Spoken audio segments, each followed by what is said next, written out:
तो आज मैं बनाने वाली हूँ बेसन के लड्डू।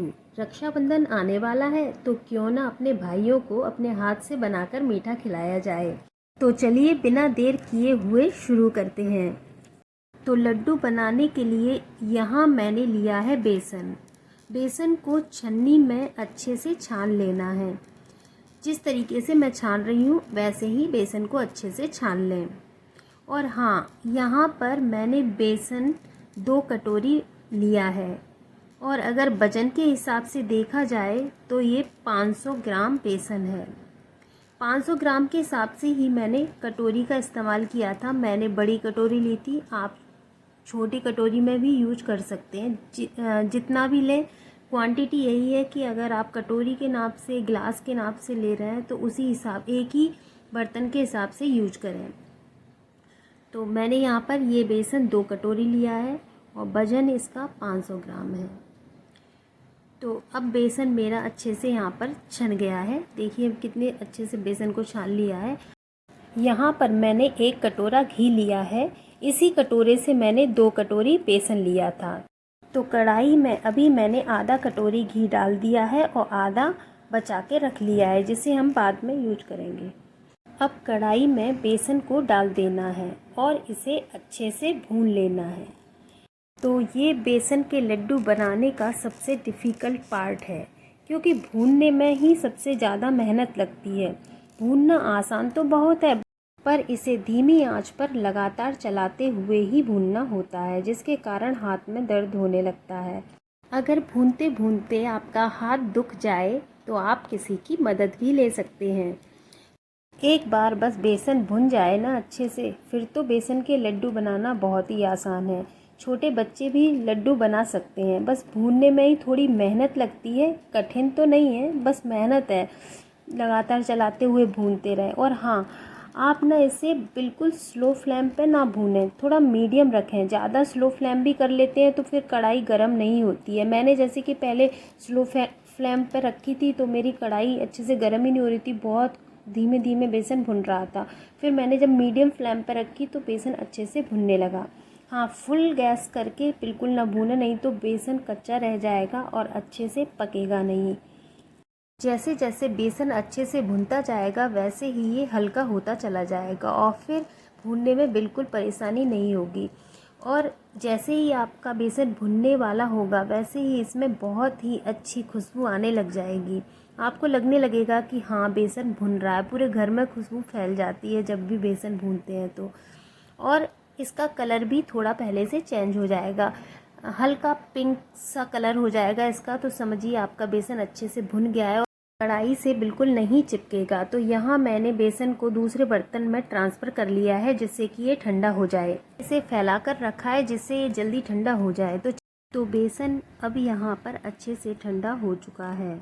तो अब हम लड्डू बनाने की तैयारी शुरू कर देते हैं।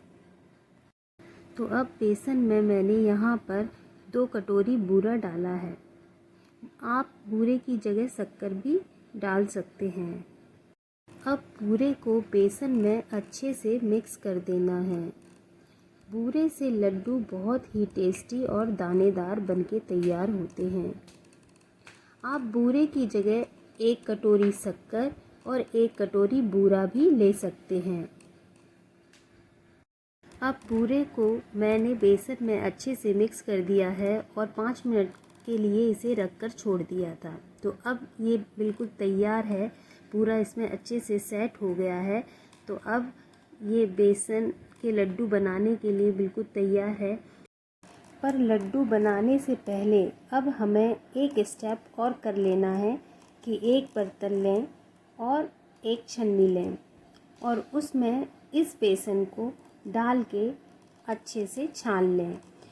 छानने से बेसन बिल्कुल अलग अलग हो जाएगा और चिपकेगा बिल्कुल नहीं, मुंह में बिल्कुल भी नहीं चिपकता है और बेसन के लड्डू एकदम दानेदार बनके तैयार होते हैं। तो छानना बहुत ज़रूरी है। आप बेसन को भूनने के बाद एक बार ज़रूर छानें। और पहले भी आप बेसन को छान सकते हैं, उसके बाद बूरा मिला सकते हैं, पर मैंने बूरा मिलाने के बाद ही छाना था। तो बूरा और बेसन बिल्कुल अलग अलग हो जाते हैं और ये एकदम दानेदार लड्डू बनके तैयार होते हैं।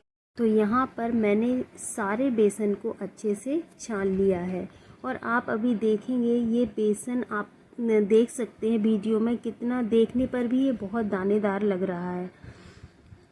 देखिए कितना अच्छे से दाने, आपको एक एक दाना दिख रहा होगा, बिल्कुल दानेदार हो गया है।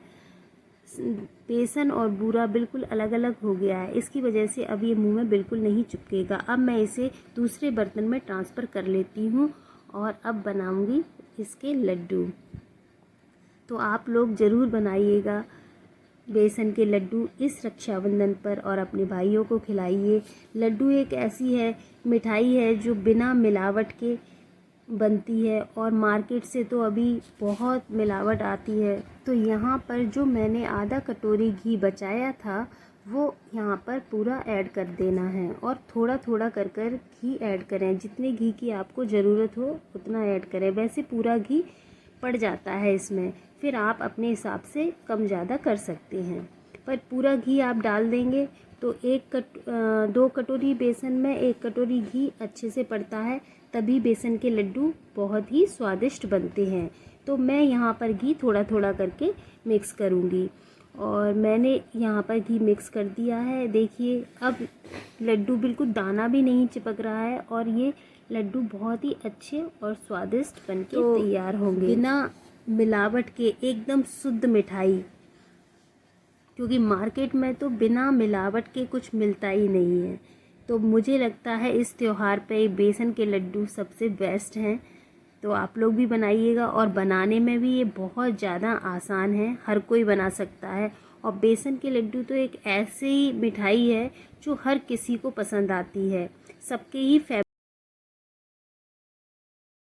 अब यहाँ पर मैं एक एक करके सारे लड्डू बनाकर तैयार कर लूँगी। देखिए लड्डू कितने अच्छे से बनके तैयार हो रहे हैं, एकदम चिकने, और खाने में तो ये बहुत ही स्वादिष्ट हैं। अगर आपको हमारी आज की रेसिपी पसंद आई है तो वीडियो को लाइक करें, शेयर करें और कमेंट करें। और ऐसी ही बढ़िया बढ़िया वीडियो देखने के लिए हमारे चैनल को सब्सक्राइब करें। देखिए लड्डू कितना अच्छा लग रहा है और कितना बढ़िया बनके तैयार हुआ है। तो मुझे लगता है इस रक्षाबंधन पर बेसन के लड्डू बिल्कुल परफेक्ट रहेंगे। तो आप लोग बनाइएगा और सबको खिलाइएगा और बताइएगा कि लड्डू कैसे बने। लड्डू बनाना बहुत ही आसान है। तो यहाँ पर मैंने सारे लड्डू बनाकर तैयार कर लिए हैं। Please like, subscribe and share. Thank you for watching my video.